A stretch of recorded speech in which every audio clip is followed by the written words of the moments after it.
I'm Shelley Carabell in Santa Monica, California, with Lee Bailey.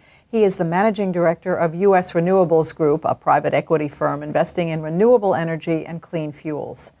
Lee, you've invested over $700 million in 19 projects. So what kinds of renewable power are we actually talking about, or clean fuel? On the power side, we invest in power projects which sell electricity to the grid. The forms of renewable power that we've typically invested in are biomass, which is generally burning wood to generate steam, geothermal, which is tapping underground steam to drive a turbine, and solar, large-scale concentrated solar.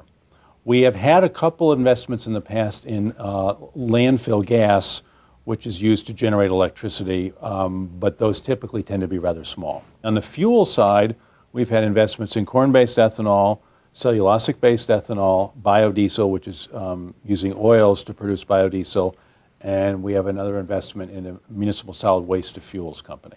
Which seems to be the most viable? Well, energy and fuel projects, renewable energy and fuel projects tend to be regional. So, for example, you have great solar resources in the southwestern part of the United States. So solar makes a lot of sense there. Solar doesn't make a lot of sense in the northeastern part of the United States. Wind resources are very good in Texas and the Midwest, so it makes sense to do wind there. Hydro, it makes a lot of sense in the upper Northwest. So it really does depend upon the region and what the local resource is.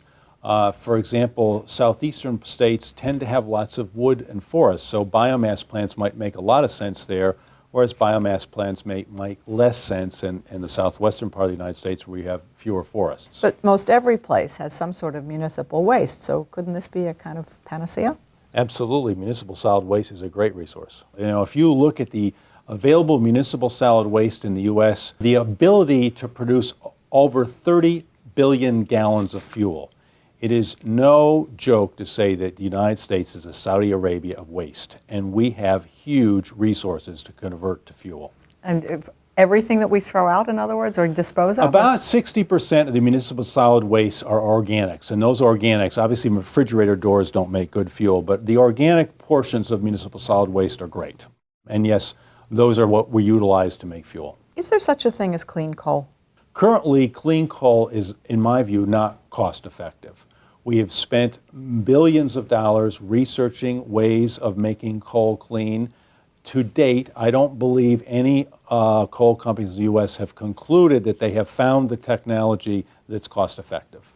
Is renewable energy really viable? What can really replace fossil fuel? I'm thinking nuclear. Well, certainly when you look at the magnitude of the challenge to supply the U.S. with fuel and electricity to satisfy its demands for the 21st century, a lot of work needs to be done. Remember, 50% of our electricity in the U.S. is still generated by coal. Now, many of the coal and even the nuclear generating plants are scheduled to be phased out of operation over the next 15 to 20 years.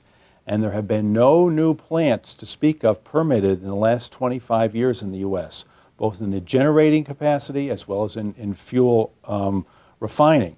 So we have a huge challenge ahead of us. Renewables will play a role. I believe that nuclear will play a role. We're unlikely to discontinue burning coal anytime soon either, so that will also play a role. I think that renewables will play an increasingly more important part of the mix, but again, renewables constitute maybe 3% of the total. We're looking to increase that even if we go to 10%. We have quadrupled the capacity in just a few years. So there's a huge opportunity in renewables alone, but all of the other generating capacities will still be a factor. What role will utilities be playing in all of this? Are we always going to have a grid? We'll always have a grid, and we'll always have utilities that buy power from producers and sell it to customers. Problem has been to build out the grid to take advantage of renewable generation in areas where there isn't transmission is difficult because it often goes through forests and agricultural areas where there's a lot of local opposition. So getting grid capacity or transmission capacity to be able to transmit the electricity from where it's being generated, for example, in the deserts of the Southwest to the population centers, will require some changes in the current law. That brings me to the credit crunch. How is all this current economic malaise affecting your business? It has a direct impact in that the ability to get large-scale projects financed is currently impaired by the lack of credit and debt.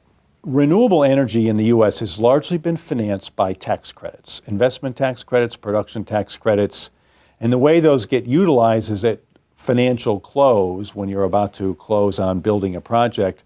The tax equity players come in and they buy up the tax credits and they put dollars into the project.